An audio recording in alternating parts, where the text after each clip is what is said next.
and others to influence the outcome of Senate races, House races, gubernatorial races, even judicial races. According to the Center for Responsive Politics, which issued a report just days before the midterms, nearly $4 billion was expected to be spent in toto on the midterms. Glasser had no problem with any of this. As you would expect of someone who once ran the ACLU, he retired in 2001. Glasser is a First Amendment absolutist, and to him, that means that he supports the Supreme Court's 2010 ruling on Citizens United because he believes virtually all campaign finance laws violate the First Amendment. So money equals speech? I asked. No, he said, but nobody speaks very effectively without money. If you limit how much you spend on speech, you are also limiting speech. As Glasser talked, I kept finding myself circling back to the same question. But when about what happens after the election? It is not the spending itself that is the problem, but rather the purpose of that spending. Big contributors want something for their money. At its most benign, they want access, the ability to have their side heard whenever there is the possibility that legislation might affect their industry. Far less benignly, they want more. They want to know that their bidding will be done. It can be subtle influence. Maybe it's the amendment that does not get introduced in committee because the congressman knows that it is not in sync with the desires of his money patrons, said Representative John Sarbanes, Democrat of Maryland, who has focused much of his legislative effort on campaign finance reform. The donation is lingering somewhere in the atmosphere. It's human nature. Of course, it cannot be so subtle, too.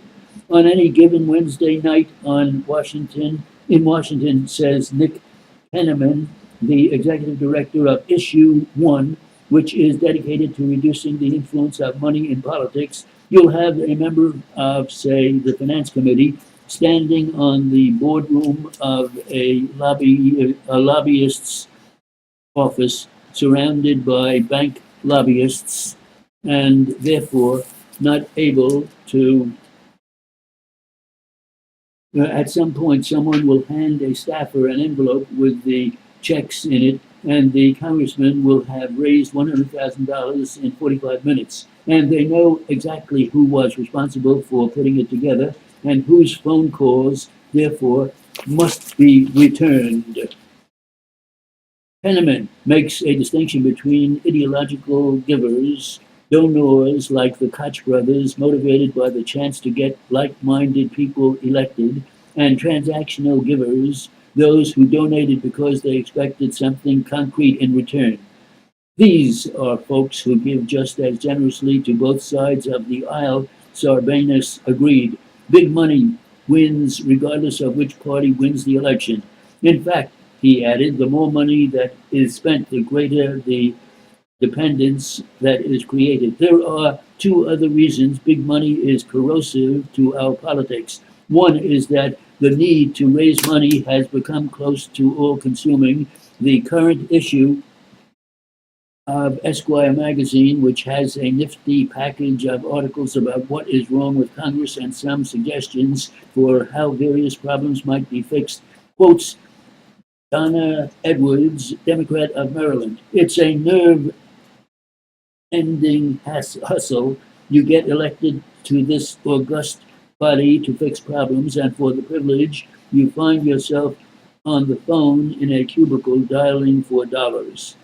The retiring Senator Tom Harkin, Democrat of Iowa, has said that he believes that the constant need to raise money means that you don't have the time for the kind of personal relationships that so many of us built up over time.